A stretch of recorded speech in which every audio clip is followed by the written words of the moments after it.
Greetings and welcome to Capacity TV. My name's Burkitt-Gray and I'm editor-at-large at Capacity Magazine.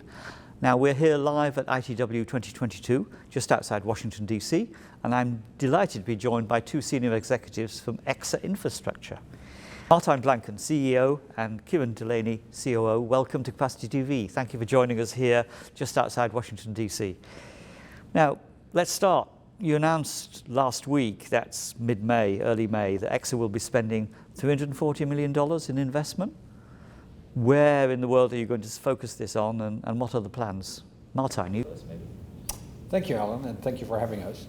Yeah, the $340 million, so the first $190 million has already been committed since Exa was created, if you will, in September 2021. The remaining $150 million we think we will be committing before the first anniversary is up. So that's very soon, that's September 2022, right. No, but the investments are predominantly in Europe. As you know, Exa is a data center to data center connectivity provider with a focus on Europe, transatlantic and the east coast of the United States. Quite a bit of the investments are going towards southern Europe, Spain, South Italy, as well as Greece and Turkey. So that's connecting all those Mediterranean countries and on the southern edge of Europe. Yeah, connecting them better to Western Europe.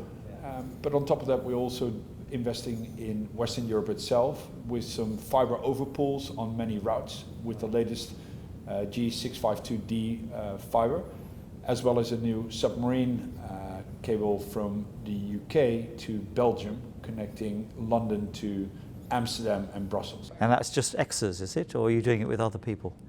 We're doing it with other people. Ciaran. Yeah. So yes, that's a consortium.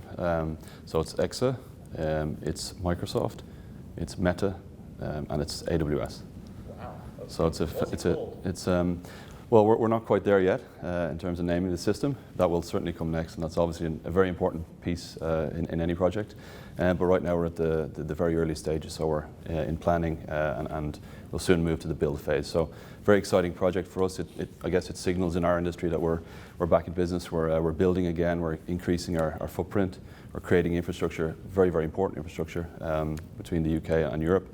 So it's a really exciting project for us. Martijn, that first tranche of money that you're saying is being spent now, what's it being spent on? Is it new fibre in the existing routes? Yeah, it's a combination of fibre overpulls, duct acquisition, as well as the ILA cabins that need to be installed, land needs to be acquired. And these fibres need to be lit. So it's a combination of both the ducts, the fibre, the ILA cabins, as well as the DWDM equipment.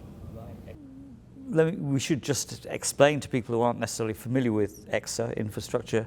As you say, it was only announced in September 2021. That was the infrastructure division of GTT, which is now a services-only company.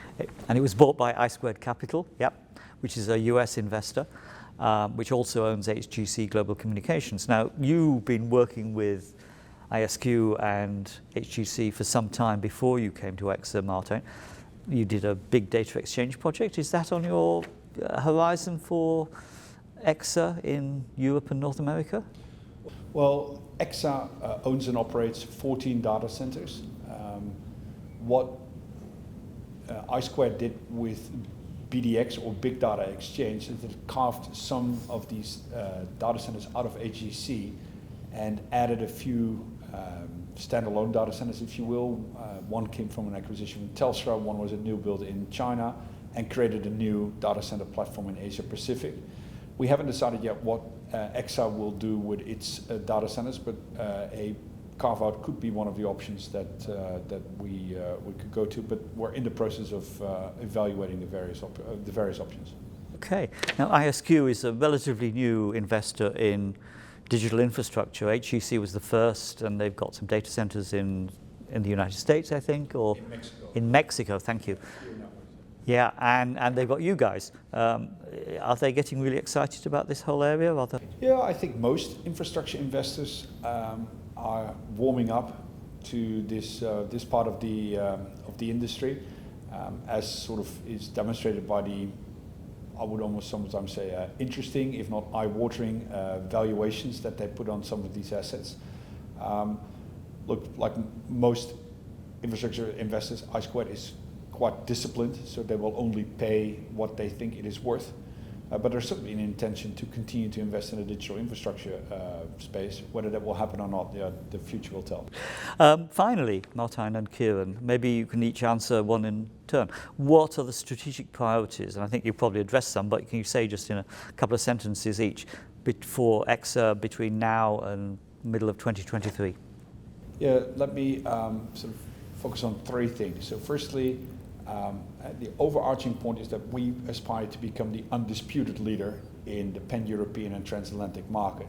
And in order to get there, we need to get the broadest network coverage, and that's why we're investing in these extensions of our network. Secondly, we want to have the highest network quality, and it's important that you own and operate the infrastructure in order to provide those services to your clients. And thirdly, it's around being easy to do business with. We are a very focused, small and nimble player in this market, and we want to win the respect and trust of our customers by being the easiest party to do business with. So those are the sort of the three areas that we are super focused on in the next couple of years. Right. Ciaran. Yeah, similar to what Martijn said, that really is the focus, is to be easy to do business with, expand our network.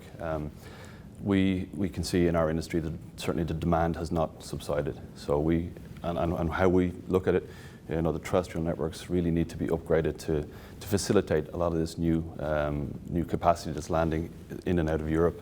You can see a lot of activity in the Mediterranean, for example. A lot of new systems have been announced, and similarly in the Atlantic.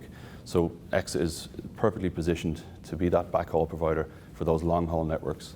So that's certainly a focus of ours. So improve the existing asset, overpulls, new cable, G652D as Martijn mentioned, but also to increase our diversity, our unique routing on our network to provide extra capacity for our customers. So really big focus of ours over the next few years. Great. Martijn and Ciaran, thank you for joining us on Capacity TV here at ITW 2022. Thank you.